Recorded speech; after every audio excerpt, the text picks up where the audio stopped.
pangako. Amen. So manalangin po muna tayo mga kapatid. Praise God. Hallelujah.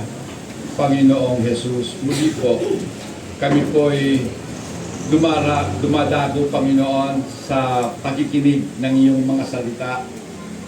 Wala po kaming ibang pinakananais, Panginoon, kundi ang mapakinggan ang iyong mensahe sa umagang ito, Panginoon. Dalangin ko po, O Diyos, ang iyong alipin ay patuloy na kasangkapalin, maging daluyan ng iyong pagpapala, ang kanyang puso't isipan, Panginoon, na ang bawat lalabas sa kanyang labi ay mga salita mo na iyong nga pong kinasihan ng iyong Espiritu upang magturo at magbigay sa amin ng panibagong pananaw sa buhay na kung papaano, Panginoon, dapat naming ipamuhay ang buhay na ikaw ang siyang pinanggalingan. Buhay na kung saan, Panginoon, magbibigay sa iyo ng ganap na kaluwalhatian. Panginoong Jesus, maraming pong salamat. Ito po ang aming samot dalangin sa iyong makapangyarihan at banal na pangalang Jesus. Amen and amen. Praise God. Mga kapatid, striking the rock. Pag sinabi pong strike, hindi po si Mayor yun, ha? Baka isipin nyo, si Mayor. Hindi po, striking the rock, ibig sabihin, hinampas ang bato. Kaya makikita nyo may bato doon, may umaagos pong tubig. Amen. So mga kapatid, pero bago po yan mga kapatid, dako muna tayo sa mas interesanting mga bagay tungkol nga po sa kasalanan. Amen.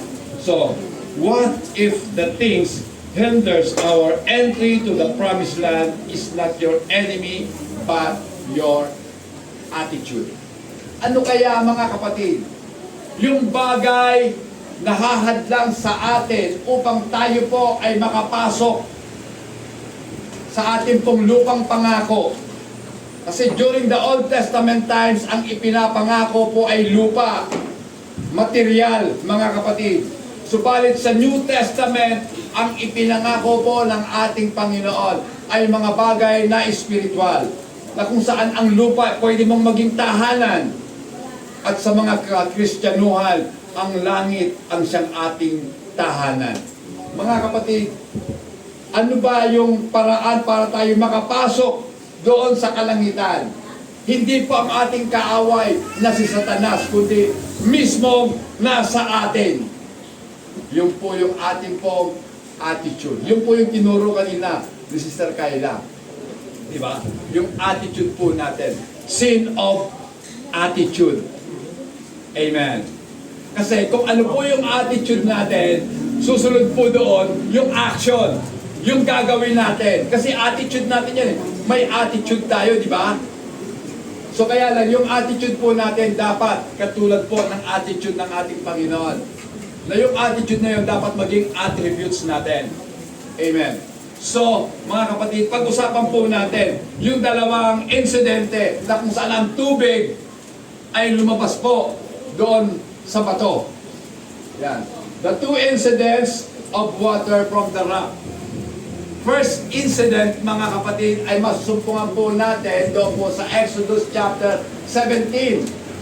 Amen. Na kung saan ang ating pong Panginoong Diyos ay inutusan si Moises na kanyang hampasin ang bato doon po sa Horeb. Sino ba yung nakakaalala ng Mount Horeb, mga kapatid? Sa Horeb, doon po ibinigay ng Diyos kay Moises ang 10 utos, the law. Amen. So sa Horeb po yun ibinigay. At ito po, nakikitaan po natin dito ang buong layang pagsunod ni Moises. Sinabi ng Diyos, hampasin mo ang bato at siya'y bubukal ng tubig. So hinampas po ni Moises ang bato at lumabas nga po yung tubig. Amen. So mga kapatid, abundant water flowed out. At dito nga po, in-explain, ipinaliwanag ni Apostol Pablo na ang batong tinutukoy po dito, walang iba kundi ang ating Panginoong Hesus Kristo. Pakibasa po, 1 Corinthians 10:4.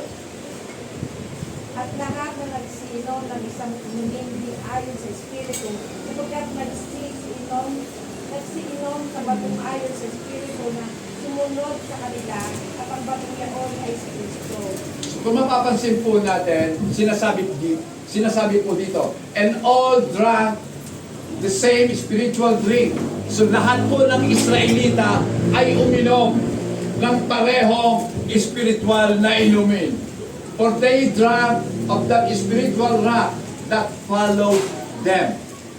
So uminom po sila doon sa bato na sumusunod sa kanila. At ang batong yon, walang iba kundi ang ating Panginoong Hesus Kristo. Mga kapatid, merong pong mas malalim na kahulugan. Yung sinabi ng Diyos kay Moises na hampasin mo ang bato upang siya ay magbigay ng masaganang daloy ng tubig. Mga kapatid, ito po ay foreshadow patungkol sa ating Panginoong Hesus Kristo na nung siya po ay hinampas, ng ibig sabihin nang siya po ay ipinako sa krus. Diba? So nung ipinako po ang ating Panginoon sa krus, nagkaroon po tayo ng kaligtasan. At ang kaligtasan na yan, ang siyang tubig na nagbibigay sa atin ng buhay. Amen? Palakpakan po natin ang ating Panginoon. Amen. So, Jesus has been struck or crucified once for the sins of the world, so that the living water of the Holy Spirit, sinasabi po yan doon sa John chapter 7 verses 38 hanggang 39. Pakibasa po. Ang sumasampalataya sa akin, ayon sa sinasabi ng kasulatan, mula sa kanyang puso, ay dadaloy ang tubig na nagbibigay buhay. Ang tinutukoy niya ay ang Espiritong tatanggapin ng mga sumasampalataya sa kanya. Sapagkat hindi pa na ipagkaloob ng Espiritu, dahil si Jesus ay hindi pa niluwalhati. So ito po yung mas malalim na kahulugan po doon sa ginawa po ni Moises sa bato. Amen. Sapagkat sabi ng Panginoon, he who believes in me, siya na sumasampalataya sa akin. Katulad ng sinasabi ng kautusan o ng kasulatan, mula sa kaibuturan ng kanyang puso ay babalong rivers of living water. Amen. So, ilog ng tubig ng buhay o buhay na tubig. Yan po yung lugar namin, buhay na tubig. Amen. But this he spoke concerning the Spirit. So ipinaliwanag pa ni Apostol Juan na yung tinutukoy na living water dito walang iba kundi ang Espiritu ng Diyos na nagbibigay po ng buhay sa tao. Amen. Diba? Minsan po yung buhay natin, wala nang kabuhay-buhay. Hindi ba? Nasubukan nyo na po ba uminom kayo ng tubig na maligamgam? Di ba hindi nakakapawi ng uhaw? Tama ba? Pero subukan yung uminom ng malamig na tubig. Isang baso lang, satisfied na ang pagka-uhaw mo. So iba po yung maligamgam sa napakalamig na tubig. Amen.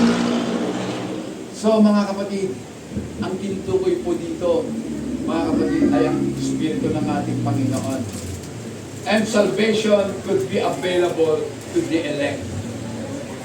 So bakit ito po sinabi to the elect? Ang kaligtasan po ay naging available sa kanila. Amen. Sapagkat hindi po lahat ng tao ay na mag-a-avail o kanilang kukunin ang pagkakataon na sila po ay maligtas. Patunay po yan kung bakit kayo nandito. Kasi gusto po natin na tayo po ay maligtas. Amen? So gusto natin samantalahin ang pagkakataon na ang Panginoon ay nangungusap sa atin sapagkat sa kanyang mga salita, meron pong kaligtasan. Amen. Kaya hindi pa pwedeng, hindi na lang ako aaten, pakikinig na lang ako. Mga kapatid, iba po yung nakikinig lamang. Amen. So, dito po, meron pong mas malalim na implikasyon kung bakit kinakailangan po talaga na maging seryoso tayo sa ating pong paglilingkod sa ating Panginoon. Hindi po tayo nandito para lamang magkaroon ng check ang pangalan po natin. Para pagtapos po natin, tatanungin mo si Sister Jeneline, Sister Jeneline, ilan po ba ang dumalo? Pastor, 50. Okay. Ako po'y natutuwa kapag umaabot po tayo ng 50. Kayo po ba'y natutuwa? Kapag madami?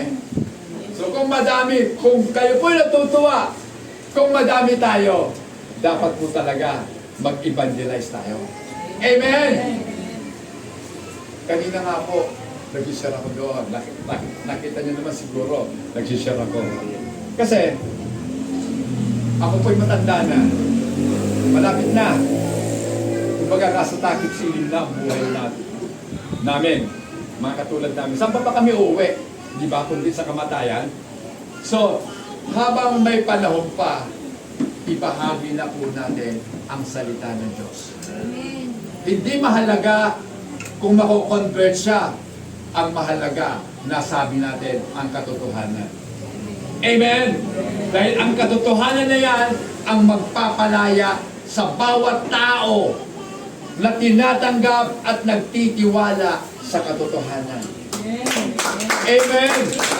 Iba po yung pananampalataya. Iba po yung pagtitiwala, mga kapatid. Sapagkat ang pananampalataya, pwede natin masabi, pagkakilala at paniniwala sa ating Panginoon o pananampalataya.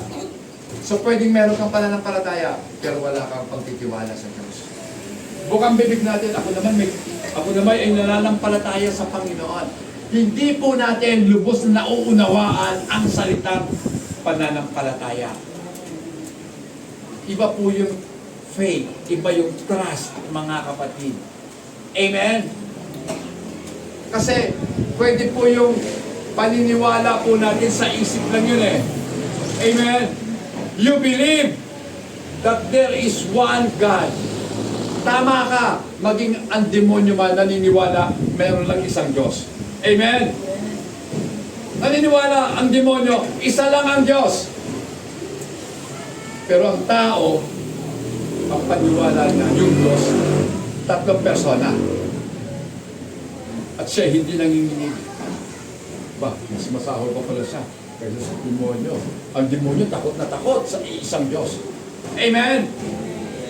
So mga kapatid, dapat yung po ang ating panghawakang matibay. Yung pagtitiwala natin sa nag-iisang Diyos. Amen! Sapagkat yung nag-iisang Diyos na ating pinagtitiwalaan, hindi tayo kailanman iiwan. Hindi kailanman tayo pababayaan niya. Amen! Kaya purihin natin ang ating Panginoon. Amen! Then, the next, mga kapatid, na insidente na kung saan ang tubig ay bumukal po sa bato, ay doon po natin masusumpungan sa Numbers chapter 20. At ito naman po ay naganap doon po sa deserto ng Zin. Yan. Sa desert of Sin, mga kapatid.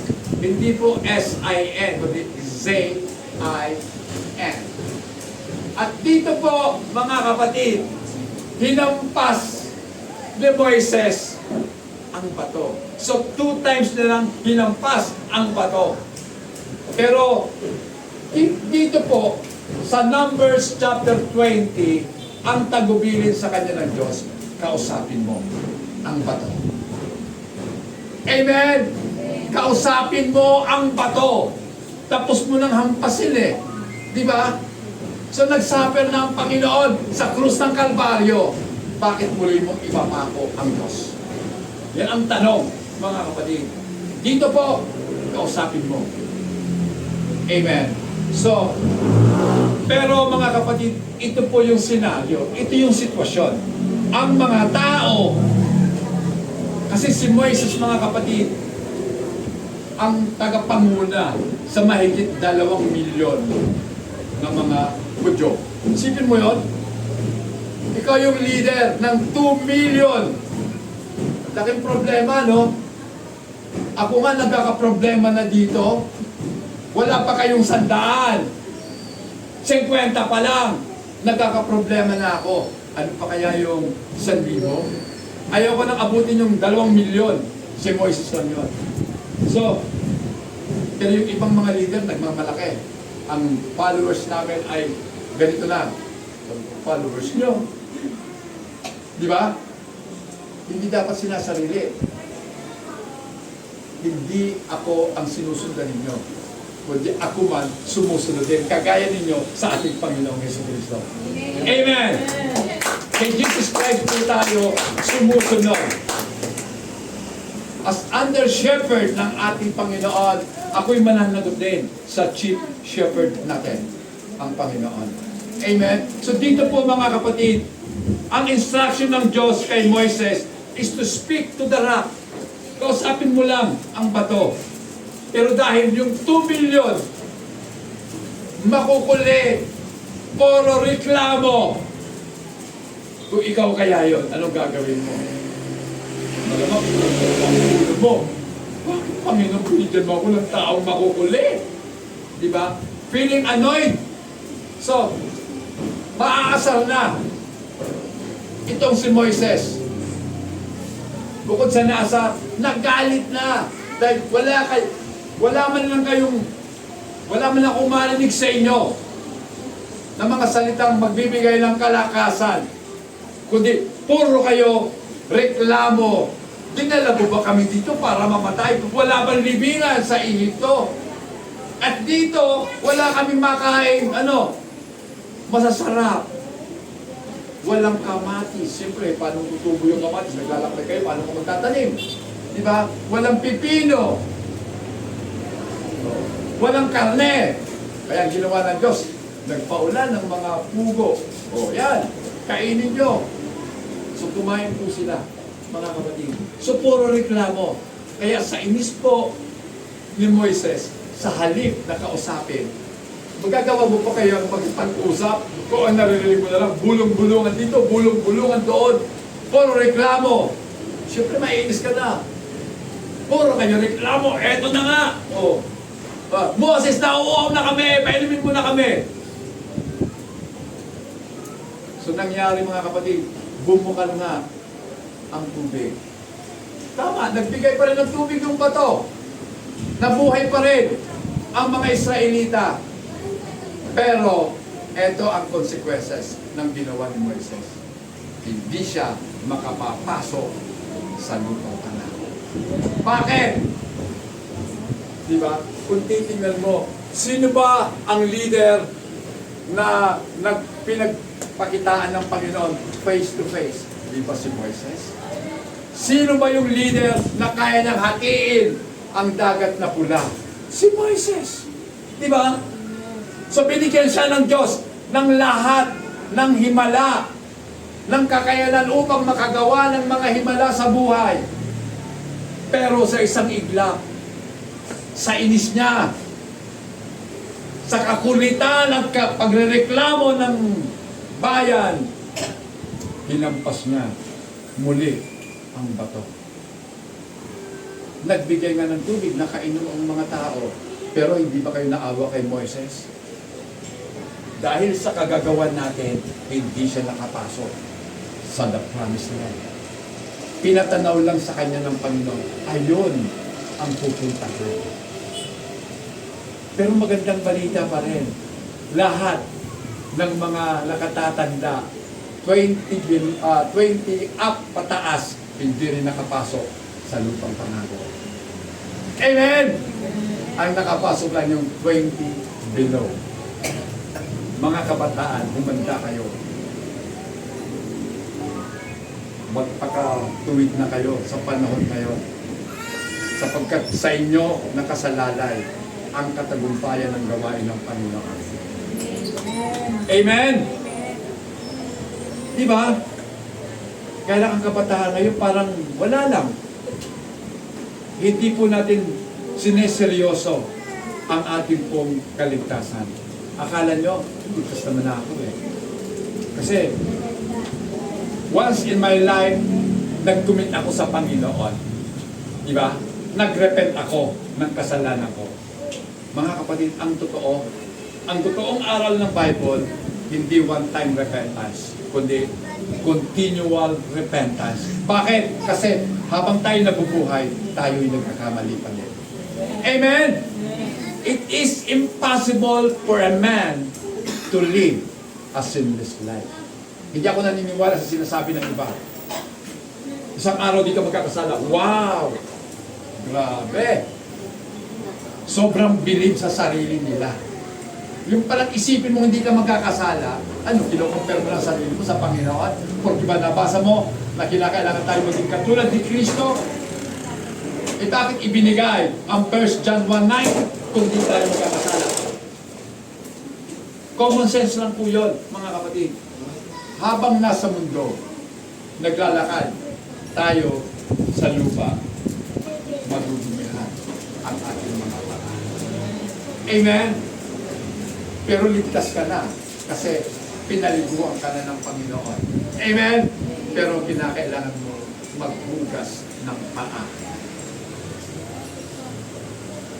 Amen po ba? Amen. Ngayon, eto po, sa dalawang incident na yan, yung pong una, yung pagbukal ng tubig doon po sa Horeb, ay naganap early sa kanilang paglalakbay sa disyerto. Kumbaga naganap po yun sa pasimula pa lamang ng kanilang paglalakbay. Kaya sabi ni Moises, sabi ng Panginoon kay Moises, hampasin mo ang bato. Hindi nagbukal ng tubig. At ang sabi nga sa Bible, di ba, sumusunod sa kanila ang bato. Kung saan sila pumunta, nandoon yung bato. Nabasa ko po ang mga komentaryo nito, pinagdidipatihan na kung si Kristo nga pa talaga sumusunod sa kanila. Ang pinaniniwala, sumusunod ang Diyos. Sapagkat ang Diyos po natin ay, ever present. Kahit nasa ang dako, nandoon siya. Amen! Kaya sumusunod ang ating Panginoon. Pangako niya yun, hindi ko kayo iiwan, hindi ko kayo pababayaan. Yan. So ang time span, mga kapatid, between Exodus chapter 17 and Numbers chapter 20 is roughly 40 years. Amen. Kasi itong Numbers chapter 20, sa bandang huli na po yan ng kanilang paglalakbay sa ilang. So napuno na si Moises, napunong-puno na siya. Matagal na ako nagtitimpi sa inyo. Ang tigas ng ulo nyo. Amen? Ang mga Israelites, matitigas talaga ang ulo. Parang tayo. Amen? Nakakarinig na ng salita ng Diyos, baliwala pa rin yan. Sige, baliwala. Ano bang inaantay natin? Paluin tayo ng Diyos. Gusto ba natin yan? Kung ayaw po natin mapalo, makinig na lang kayo. At sundin nyo na lang kung ano sinasabi. Hindi ko sinasabi, mag-agree kayo sa akin. Mag-agree kayo sa Panginoon. Amen! Amen! Sa Panginoon, kasi yun po yung salita ng Diyos. Na ako naman ay utusan lamang ng ating Panginoon. Alila ng Panginoon. Alila nga eh. Alipin, walang sweldo. Kasi pag-aari ng Diyos. Amen! Mabuti yung mga trabahante, may sweldo yon. Kaya iba po yung servant, iba yung slave. Gusto ko po laging binibigyan ng emphasis yan. Iba yung servant, iba yung slave. Although parang magkapareho, pero in essence, magkaiba. Yun po yung kinakailangan kasi pag nagturo tayo, malinaw, naiintindihan. So, lifespan. So, yung pong, ito pong Exodus 17, yung po yung tubig po sa Rephidim. Ito po naman sa Numbers chapter 20, yun na po yung tubig sa Meribah. Meribah, yan. Ibasa nyo na lang yan, yan po yun. Okay, mga kapatid. So, how one moment of mishandled emotion of Moses cost him his price. So, yung pangako sa kanya ng Diyos, yung moment lamang na hindi niya na-control ang kanyang galit, mga kapatid, ang kanyang emosyon, ay binayaran niya ng malaki. Hindi siya nakapasok sa lupang pangako. Amen? Ang hirap nun, mga kapatid. Diba? Nagpa-umpisa na rin lang tayo eh. Pero hindi pa rin natin matapos. Paano to, mga kapatid? Ako po'y naniniwala na si Moises ligtas. Pero ang pangako kasi sa kanila, lupa. Hindi siya nakapasok. Pinatanaw. Ano yung iningit lang ng Panginoon? Hindi po. Sinabi sa kanya, ito yung lupang pangako. Hindi ka makakapasok. Ang makakapasok lamang sa grupo nyo ay si Joshua sa si Caleb. Dalawa lang. Amen! Sa mga nakatatanda ang papasok. Amen. So, mga kapatid, ganun po yun.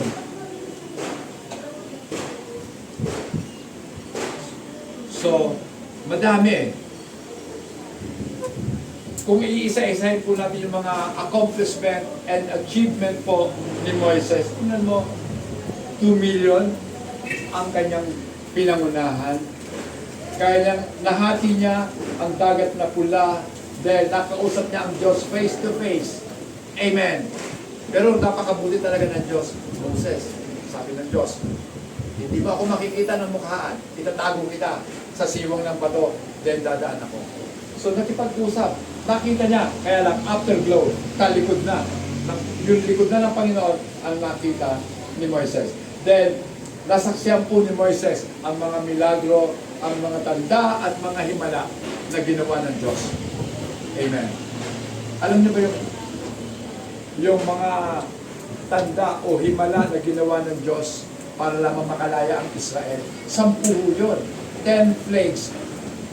Yung mga plagues na yun, salot, 10 salot na ginawa ng Diyos sa Egypt para lamang makalaya ang mga Israelita.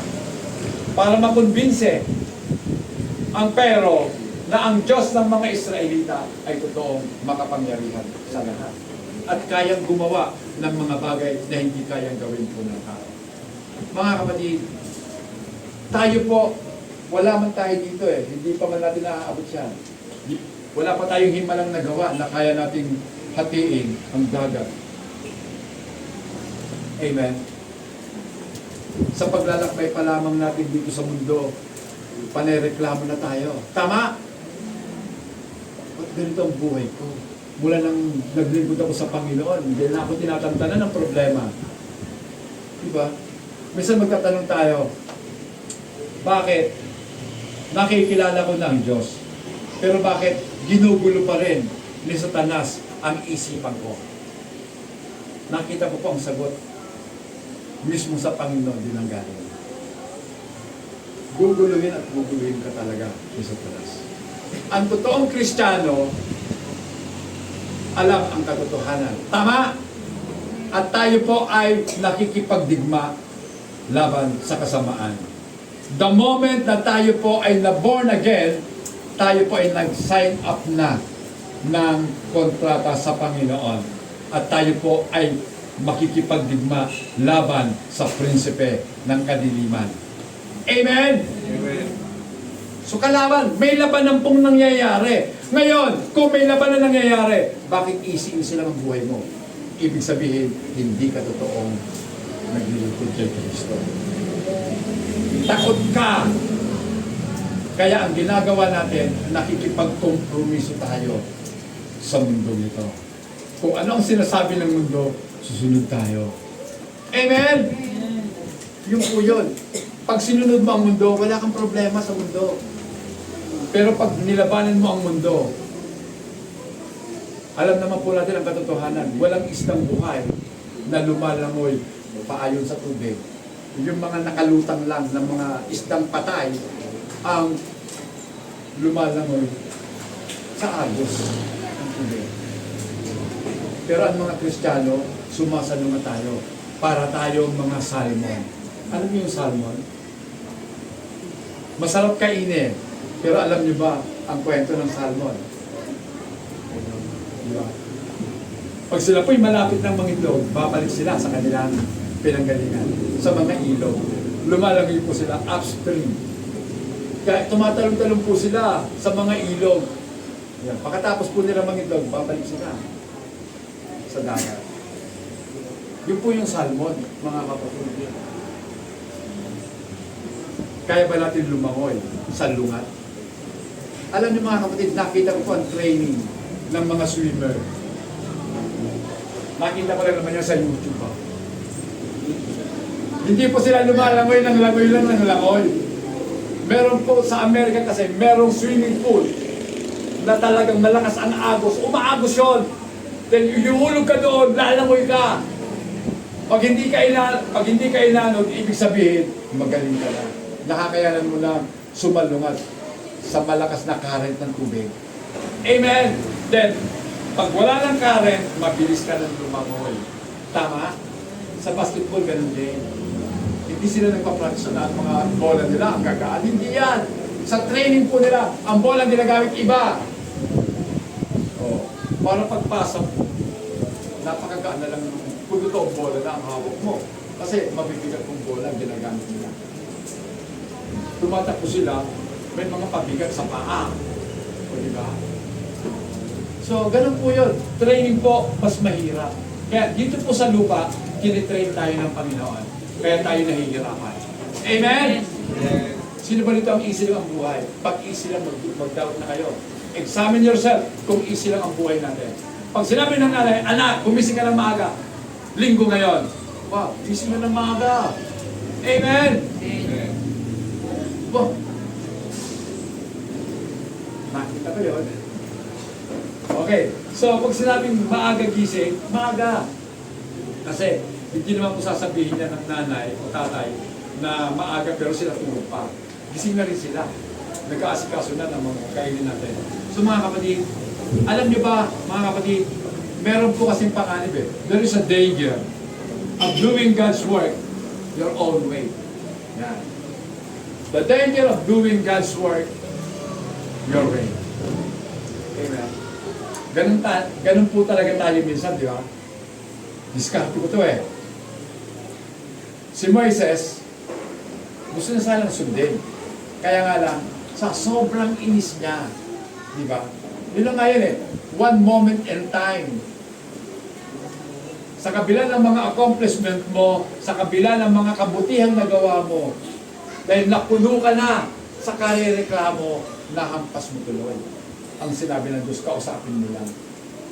Mga kapatid, merong implikasyon yon sa buhay po natin sa ngayon, bilang mga Kristiyano. No need na po na hampasin pa natin ang bato. Dahil wala na pong hain pa uli. Dahil ibinigay na ni Kristo ang buhay niya doon sa krus ng Kalbaryo. Ngayon, kausapin mo na lang. Kinakailangan mo na lang mag-pray at sumampalataya sa Kanya. Amen! Diba? May power ang salita. Amen! Amen! Praise God! Hallelujah! So meron pong kapangyarihan ng salita. Magbubukal talaga ng tubig yan kung kakausapin lang. Amen! Kasi mayroon na tayong faith na accomplish na ng Panginoon ang kahilingan ng kautusan. Diba, mga kapatid? So meron pong panganib kapag yung ipinapagawa ng Diyos sa atin ay ginagawa nga natin pero sa sarili nating kaparaanan. Mali po yan. Sapagkat ang totoo mga kapatid, ang ating pong Diyos, God cares about methods as much as outcome. Mga kapatid, ito po yun. Mas pinahahalagaan po ng Diyos yung pamamaraan. Kasi unang-una mga kapatid, hindi natin alam kung paano natin gagawin ang isang bagay. Amen? Pero dahil nga ang Diyos ang siyang nag-utos, dahil sa utos niya yan, alam niya ang pamamaraan na dapat gawin. Bilang mga masunuring anak, we need to follow the instruction. Di ba? Kahit na alam mo ang sagot sa exam, pag hindi ka sumunod sa instruction, at ito, wala yun, mali yun. Tama? Ang instruction, i-underline ang ginawa mo, binilugan mo. Mali ka pa. Alam mo nga ang sagot. Tama? Alam natin lahat ang salita ng Diyos. Pero hindi natin sinunod sa tamang kaparaanan. Siya mismo ang nag-instruct sa akin. Then, nagkakamali tayo. Sapagkat ang Diyos po ay stricto pagdating sa pagsunod. Amen. Hindi mahalaga yung intensyon. Dahil ang intensyon ng tao, mananatiling intensyon hanggat hindi mo ginagawa. Diba? Gusto mo lang magpakatotoo, gusto mo lang talagang maglingkod sa Diyos ng totoo. Isip mo lang yon, pero hanggat hindi mo ginagawa, baliwala. Amen. Diba? Pangarap mo lang yun eh. Walang magagawa sa pangarap. Kinakailangan kumilos ka at tuparin ang iyong pinapangarap. Amen? Amen. Gusto mong yumaman. May yumayaman bang nakatunga nga? Oh. Gusto niyong yumaman, mga kapatid, ituro ako kayo. Bagamat hindi ko gagawin ito, paulit-ulit, minsan lang ako magturo ng kaparaanan para umasenso ang buhay natin. Hindi na mayaman, umasenso na lang. Huwag kayong magiging empleyado. Tama. Huwag kayong magiging empleyado. Yan po ang sakit ng mga Pilipino. Pinag-aral sa Ateneo ang anak. Anak, pag-aral ko sa Ateneo, itataguin kita kahit mahal ang tuition, mag-aral ka sa Ateneo. O kaya, sa baba ang maganda. Sa UP. Akala natin ang UP, libre. Hindi. Salita lang yun. Pero, magaganda po ang aral doon. Bigyan lamang po sa UP ang mahihirap. Ang karamihan mayayaman. At yun, pag pumasok sila doon, akala mo libre. Sagot ng gobyerno yun. Scholar sila ng gobyerno. Malaki ang binabayad ng gobyerno para sa kanila. Amen? So mga kapatid, eto yun. Gusto nyo yumaman, magtayo kayo ng sarili nyo negosyo. Yun yun. Gusto nyo? Pag yumaman kayo, huwag nyo kakalimutan ang Panginoon. Amen? Huwag nyo kakalimutan ang Panginoon na siya pinanggalingan ng iyong kayamanan. Amen. Hindi kaya yaman kung hindi dahil sa Panginoon. Pero, hindi ka talaga pagyayamanin ng Panginoon materially. Pasigit po natin pagtuunan ng pansin, maging mayaman sa gawaing mabuti. Amen! Woo! Hallelujah! Binigyan ko lang kayo ng hint. Kasi si Pastor lagi na ng paghihirap. Oh, meron na yan.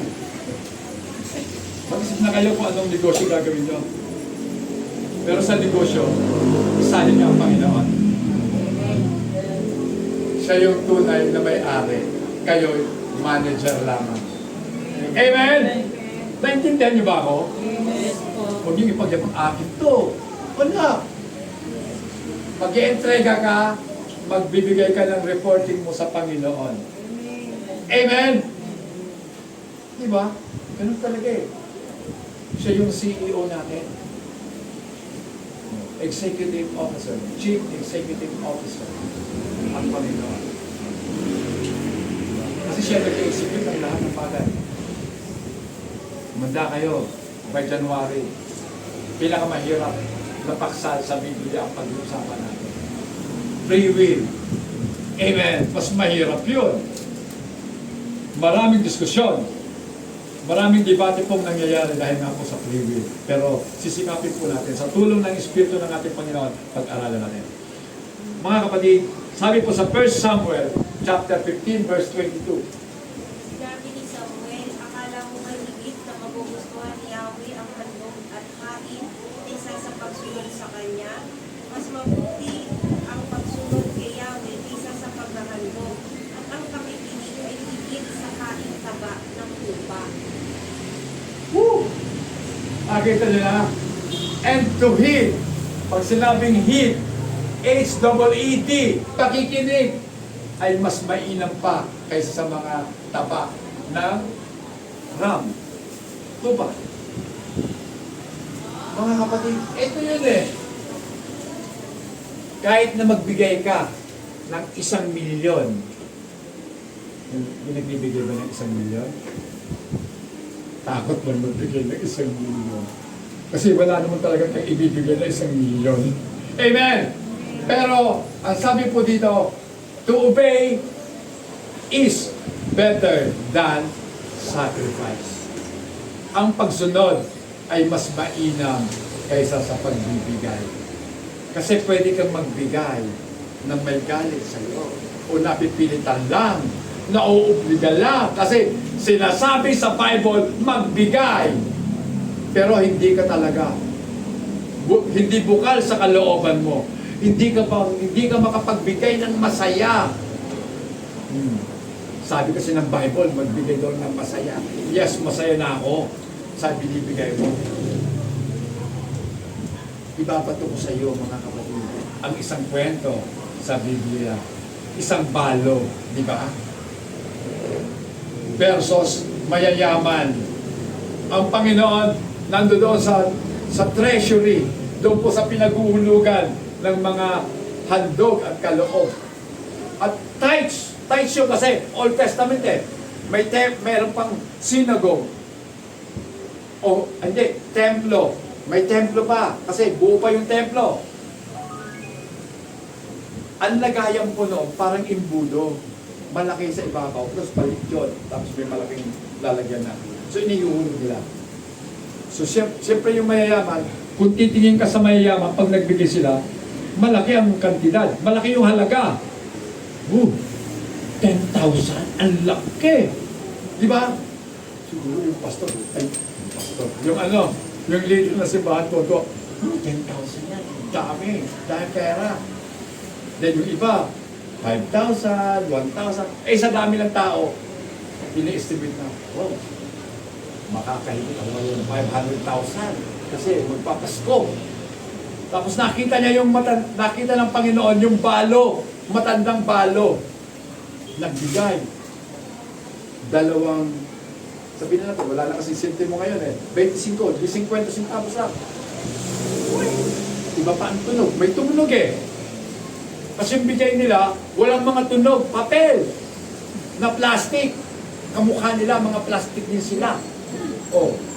Papel na plastic binibigay, ang laki. Nasa lamesa pa, ang daming pera, ilang milyon yun. Pwedeng ibigay. So, sabi ng Panginoon sa mga alagad, sa palagay nyo, sino ang pinakamalaki nagbigay? Siyempre, bilang tao, sasabihin natin, Lord naman eh. Siyempre, ang iisipin natin, yung quantity, yung amount ng ibinigay. Lord, malaki yun siyempre, 10,000. Yung iba nga, 100,000. Kasi kumikita ng mga 100 million, so 100,000 binigay. 100,000. Sabi pa nga, mali kayong lahat.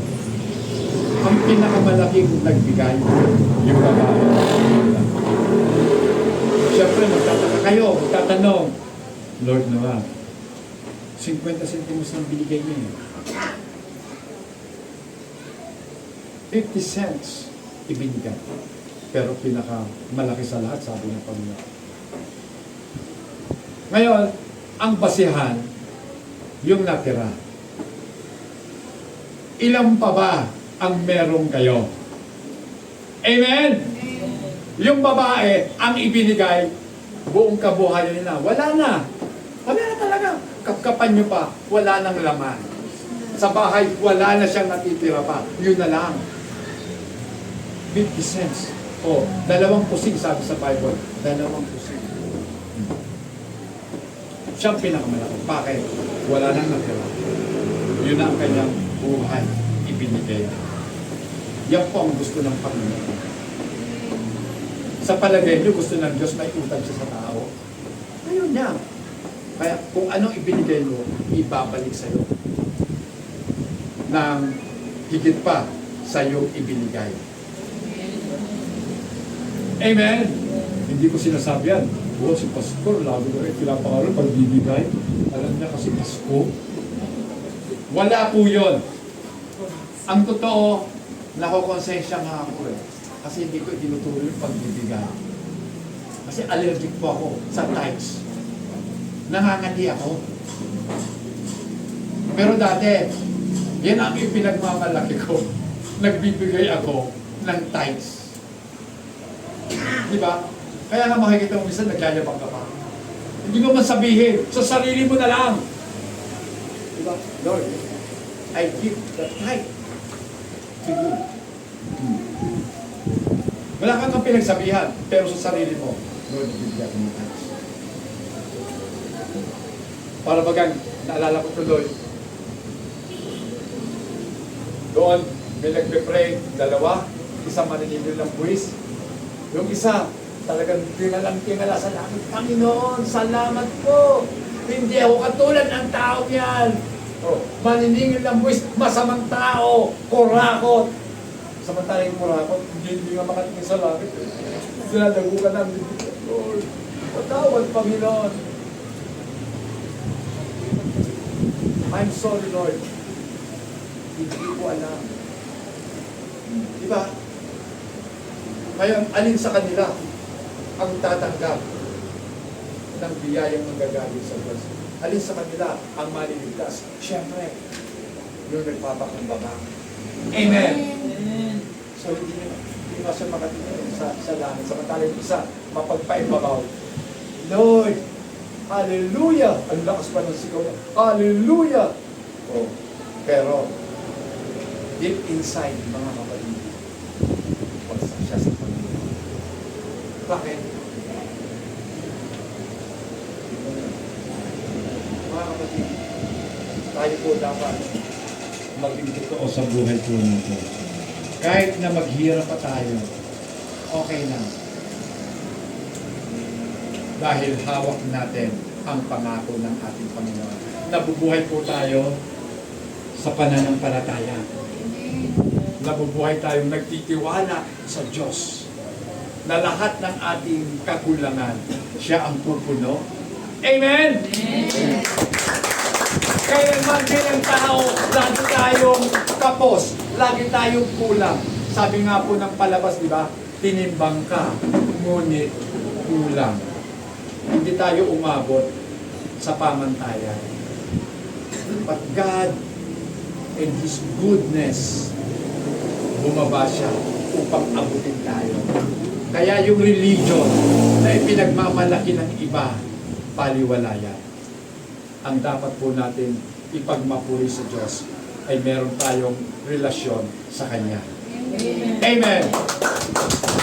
So mga kapatid, totoo po si Moises nakapag-produce ng water, ng tubig. But miracle is not the point. Hindi po yung pinag-uusapan yung ginawa mong himala, kundi ang pinag-uusapan, sumunod ka ba sa Panginoon? Amen! Sumunod pa tayo sa ating Panginoon. So mga kapatid, lagi ko pong sasabihin yan mga kapatid, ang pagsunod ay higit pa sa ating pong mga pagbibigay. Sapagkat ang pagsunod po natin ay pagbibigay natin ng ating mismong sarili sa Diyos. Amen. Amen. It is the giving of ourselves to God. Kaya ka nagbibigay. Dahil binibigay mo sarili mo. Yung babae, balo, binigay ang buong kabuhayan niya para sa Panginoon. Obedience. So, number 2, miracle done in anger don't impress God. Pakibasa po, Isaiah 64 verse 6, ano sabi? Lahat tayo'y naging marunong sa harapan ng Diyos. Ang mabubuting gawa natin marunong basahan ng katulad. Nalagda na tayong lahat gaya ng mga dahon. Tinatangay tayo ng malakas na hangin ng ating kasamaan. Tinatangay tayo ng masamang hangin o ng malakas na hangin ng ating mga kasamaan. So ang ating pong palang kasamaan ay parang hangin, parang bagyo na tumatangay sa atin. Kaya nga yung mahahangin, tinatangay talaga ng hangin ng kasamaan. Amen? Ibig ko sabihin, yung mga mayayabang, tinatangay talaga yun.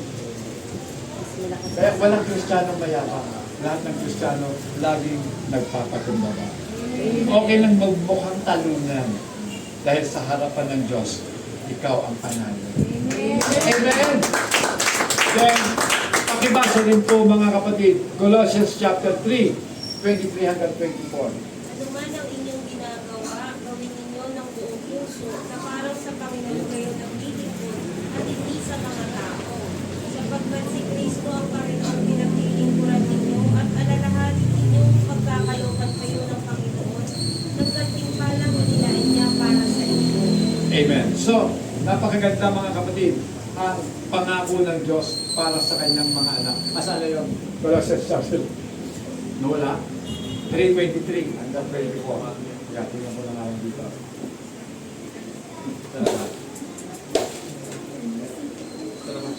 Okay na? Okay. Ano bang inyong ginagawa ay iyong gawin ng buong puso na gaya ng sa Panginoon at hindi sa tao. So kung tayo po'y gumagawa, tayo po ba'y nag-aaral, tayo nagkatrabaho, gawin po natin ang ating trabaho kahit walang nakakakita, pagbutihin po natin. Dahil ang totoo, nakikita tayo ng Diyos. Amen? Hindi po tayo ginagawa para, o hindi po natin ginagawa ang mabuti para magpa-impress. Para nga po sa akin, mas mabuti kung gumawa ka, wala nakakakita. Tama? Kaya nga inaagahan ko na lang para wala ko nakakakita. Gagawin ko na yan. Pero ngayon, kahit anong gawa ko, hindi ako pinawisan. Kasi malamig. Okay, 24, pag-ibasa po. Yan. Yamang inyong nalalaman na ang Panginoon ay tatanggapin ninyo. Na sa Panginoon ay tatanggapin ninyo ang ganting mana. Wow, ganting mana na. Hindi ganting palo, ay ganting pala. So ganting mana sapagkat naglilingkod kayo sa Panginoong Jesucristo. So mga kapatid, ano man yung ginagawa natin, kung ito'y sa isip po natin ginagawa natin para sa Panginoon, ang katotohanan, naglilingkod ko talaga kay Kristo. Naglilingkod ka sa iyong kapatid, pinaglilingkuran mo si Kristo. Dahil sabi ng Panginoon, ano man ang ginagawa ninyo sa pinakamaliit ninyong kapatid, ay ginagawa ninyo sa akin. Amen. Kaya, yun lang ang parati natin itanim sa isipan po natin. Number 3, mishandled frustration, sabotage, divine promotion. So, dapat promoted na si Moises. Diba? Pero, mishandled eh. Nawindang siya dahil sa mga problema. Dahil sa kanireklamo ng mga tao, na mishandle niya ang paghawak niya sa frustration. Lahat naman po tayo dito may mga frustration, tama? Wala naman ditong tao na nabuhay na wala man ng problema. So marami tayong mga expectation na hindi natin naabot. So frustrated po tayo. Di ba? Ako po kung tutusin, frustrated ako kasi hindi ako yumaman. Dahil pangarap ko talaga yumaman. Pero napag-isip-isip ko, ang sabi ng Bible, hindi ka nga mayaman sa pera, pero mayaman ka naman. Pagdating mo sa gawain ng Panginoon. Amen? Kaya wala na po, wala nang apil ang pera. Amen? Sana hanggang mamatay po ako, hindi ako mapihag ng pera. Kaya yan pong ipag-premyo na ang pastor namin ay hindi butuhan pera. O nga po, totoo. Kasi yan po yung nangyayari na ngayon. Kaya na sila naglilingkod sa Diyos, takot silang maghirap. Kasi alam, nakausap ko na nila. Sabi nila, Pastor, sabi ko, alam ko na yan. Huwag mo lang ituloy. Kasi, kaya kayo ayaw nyo lumapit sa Panginoon kasi pipirahan na. Kasi, totoo naman talaga eh. Pera-pera ang usapan. Magbigay kayo ng ikapo. Magbigay pa kayo ng mga ang dami-daming bigayan na mangyayari. Diba? Maraming mayayamang simbahan, ang daming bigayan. Dito po sa atin, isa lang ang bigayan. Amen? Magbigay ka sa Panginoon ng masaya ka. Yun lang. Walang iba. Kaya hindi ako nag-expect. Yayaman tayo katulad ng pagyaman nila. Magkakaroon tayo ng sarili nating building. Wala na yan. Dahil ang totoong building ng Panginoon, ikaw mismo. The church is not the edifice. It is not the building. But it is you. Ikaw po ang iglesia. Ikaw yung simbahan. O, di ba? Mga kapatid. So, naalala niyo ba si Jonah? Kilala niyo si Jonah, di ba? Si Jonah, itusan ng Panginoon, sige, pumunta ka sa Nineveh, mangaral ka. Dahil sabi ng Panginoon, dahil sa pagkarinig nila ng salita ng Diyos, sila ay magbabalik daw sa Diyos. Kaya si Jonah, alam niya sinabi sa kanya ng Diyos, mangaral ka. Dahil alam niya, pag narinig ng mga taga-Nineveh, ang mensahe ng Panginoon, manunumbalik sila sa Diyos. Sabi ni Jonah, hindi ako pupunta doon. Sa halip, pumunta si Jonah sa Tarshish. Saan ba yung Tarshish? Sasakay siya ng barko. Ang Tarshish po, sa bandang Greece. Ang Nineveh, inland. Sa bandang Iran, parang doon. Sa sumalungat sa Diyos. Ang sabi ng Diyos, pumunta ka doon, dito ako pupunta. Di ba? Sabi ng Panginoon, magpakabuti ka, magpapakasama ako. Ganun ang mga tao, di ba? Magbigay ka, hindi. Kailangan ko tumanggap. Di ba? Nakakalimutan natin ang kasabihan, it is better to give than to receive. Amen? So mga kapatid, hindi lugi kung kayo nagbibigay sapagkat ang Diyos ay may ganting mana para sa inyo. Amen. So frustration, mishandled yung frustration. Si Jonah, diba? Habang siya naglalakbay patungong Tarshish, siyempre hahanda ng Panginoon kasi siya nga yung makapangyarihang Diyos umadlang. Nagkaroon ng sigwada sa karagatan. Nagkaroon ng bagyo. At si Jonah, sabi niya, alam ko, ako to eh. At sa akin, patungkol ang bagyo. Sabi niya sa mga sailor, itapon niyo na lang ako. Sabi, kasi ako yung cause kung bakit sumama ang panahon. So, ang ginawa sa kanya, itinapon siya. Pero, ang provision ng Panginoon, laging nandyan. May nakaabang na, pagtapon, sinalo agad si Jonah. Jackpot yung sumalo. Tapos, dahil utusan din siya ng Panginoon, dinala siya sa lupa. At doon iniluwa si Jonah. At pagtingin ni Jonah, hindi ito Tarshish ha. Patungo to sa Nineveh. Wala ka na magawa. Dadalhin ka ng Diyos sa Nineveh. Nangaral si Jonah. Tumanggap ang mga taga-Nineveh. Nagalit si Jonah. Sabi ko naman, itong Diyos na ito, slow to anger. Mabagal siya pag magalit. Pero sagana siya sa biyaya. Naawa eh. Tapos habang natutulog si Jonah, nagpapahinga sa lilim ng isang mayabong na halaman. Sabi na po yun, tignan ko nga ito si Jonah. Nagpadala pa ito ng uod, kinain ng halaman, sinira. Nainitan na ang kalbong Jonah. Oh, pilit.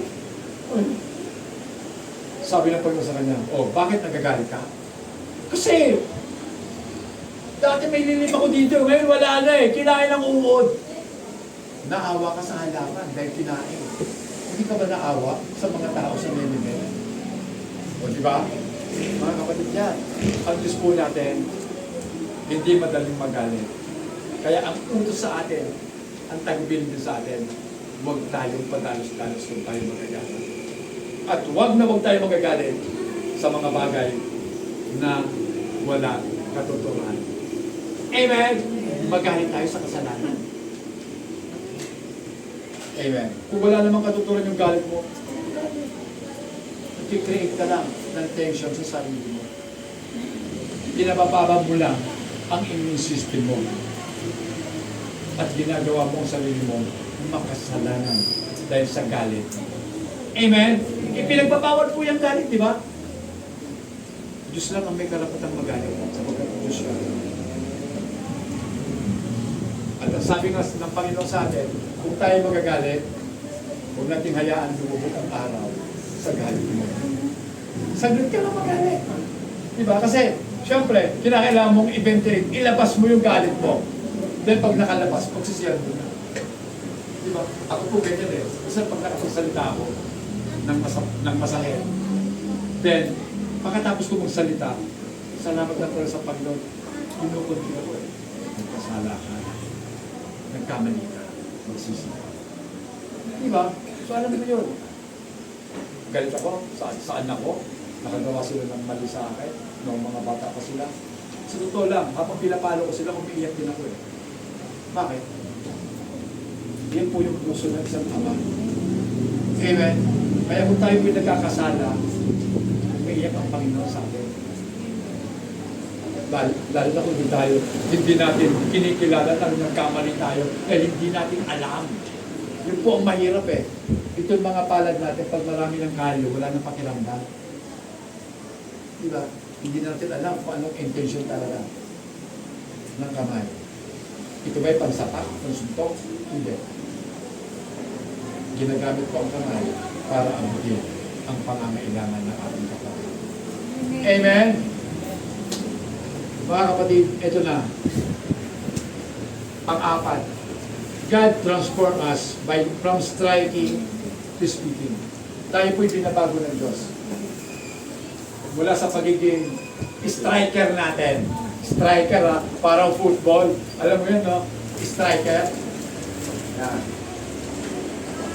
Sa pagiging speaker. Magsalita ka na lang. Yun na yun. Amen. The staff represent the old methods. Power through force. Yung staff na tinutukoy po dito, yung tungkol ng mga shepherd. Yung tungkol, may purpose yun. Diba? Pag ang mga tupa makulit, pinapalo. So power through forces. Ipinapakita, mas makapangyarihan ako sa iyo, dito ka, papaluin kita. Then, yun yung unat na bahagi po ng tungkol. At yung may kalawit, pag lumalayo ka na, dito ka, kakalawitin ka ng Panginoon, dito ka lang. Ngayon, yung command para tayo magsalita, it symbolizes spiritual maturity. The power through faith. Diba? Sinasabi mo na lang. Sa halip na paluin mo o mamalo ka, magsalita ka na lang. Amen? Diba? Nung mga bata pa ang ating mga anak, Sister Penny, namamalo tayo. Pero alam nga namang malalaki na sila, paluin mo pa. Never. Ngayon, nagsasalita na lang tayo. Anak, eto yon. Di ba? Sasalita ka na lang. Kasi alam mo, naiisip na nila yan, may power na silang umunawa, malalaman nila. Tama nga pala si nanay. O tama si tatay. Sa kanilang mga sinasabi. Maraming tao stay stuck because they keep using striking solution when God is calling them to speak faith. Kung bakit po hindi tayo lumalago? Kasi hanggang ngayon, striker pa rin tayo. Lagi tayong namamalo. Kumbaga, lagi pa rin tayo nasa ilalim ng kautusan. Amen? Sinusunod pa rin natin yung kautusan. Na ang totoo, wala ka na sa kautusan. We are all under grace. Dahil tayo po ay nasa pananampalataya na ang biyaya ng Panginoon ay atin na. Amen? So magsalita ka na lang. Amen. So, take away na tayo. Huwag sinabing take away. Pastor, uwian na. May mga baon na tayo. May take away na. Ito yung take aways, mga kapatid. Sa psychology, para tuloy naalala ko yung pinapanood ko lang si Eric Pinto. Kaya tinigilan mo ng panonood ko doon. Alam niyo bakit? Kasi member po siya, hindi siya kapareho natin.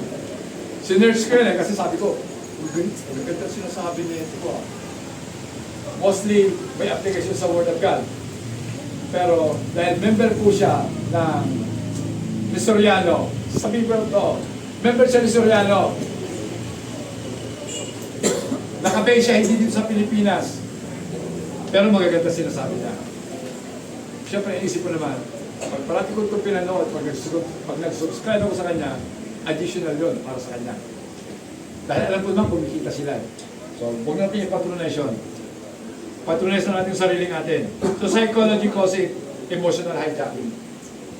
Pag sinabi po, emotional hijacking, ano ba itong, pag sinabing hijack, persahang kinukuha, tama? So, emotional hijacking. Hina-hijack yung emosyon po natin ng galit. Di ba? hinahijack. So secular dito po ang tawag. When stress overrides rational obedience. Kapag ang stress, tinalo na ang katinoan ng isipan, yun na po yun. Na-hijack na ang ating emosyon.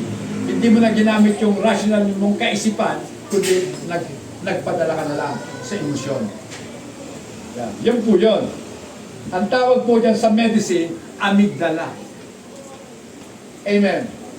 Na kung saan, bakit ko sinabing medicine? Kasi, neurologist na yan, hindi na psychologist, neurologist.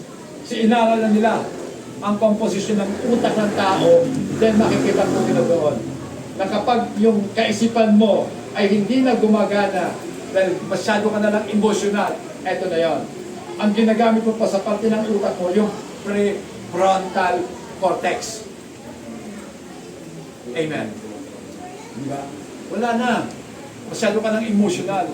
Hindi mo na binibigyan ng rationality yung isip mo. Then, pagdating naman po sa leadership, yan. Sa leadership science, tinatawag po itong competency doesn't compensate for character gap. Yan. So, yun daw pagiging competence natin. Pag sinabi itong competence, pagiging maalam, pagiging marunong, pagiging biyasa. Competent ka na, di ba? Then, hindi naman po kinocompensate nito yung gap natin sa character. Na nangangahulugan mga kapatid, na hindi dahil marami kang kaalaman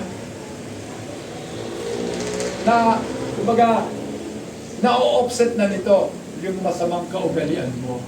Hindi po. Kahit gaano ka kahusay, kung masama ang ugali mo, masama ka. Amen? Having great skills and abilities does not make up for having poor personal values, integrity, and lack of respect for others. Flaws in character brings about distraction. Amen. Diba? Ang dami mong kapintasan sa character mo, sira ang buhay mo. Diba? Punta na tayo. Magka-time na eh. Wala ko nagtatas, pero alam ko na yan. May oras. So, conclusion na po tayo. Sa conclusion mga kapatid, Moses didn't miss the promised land because he lacked power.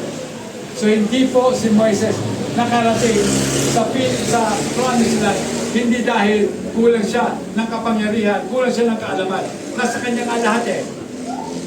Pero kung bakit hindi siya nakarating doon, sapagkat binaypas niya ang process ng Panginoon.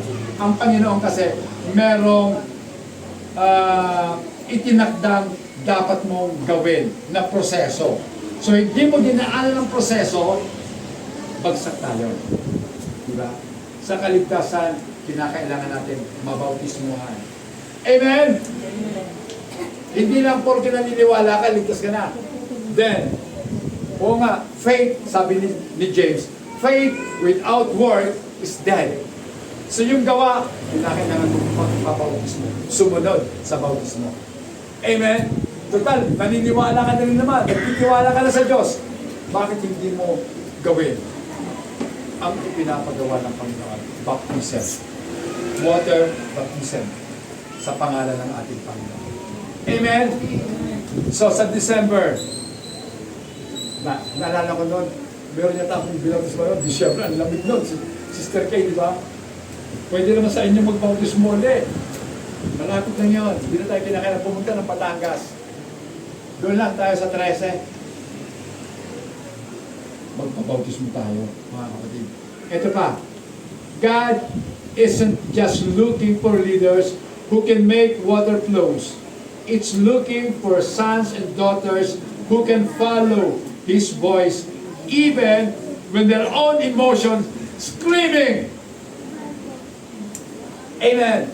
So ang hinahanap po ng Diyos, yung kanyang mga anak na lalaki at babae, na ang tinitingnan ay ang pagsunod nila sa ating Panginoon. Kahit na nga, naghihiyaw ang kanilang mga kalooban dahil ayaw nila. Pero kinakailangan sumunod sila sa Panginoon at huwag nilang itanggi na ayaw nila. Dahil ang totoo, ang prayer ko nga lagi sa Panginoon, Lord, gawin mo po kung ano yung gusto mo, maging gusto ko na rin. Amen!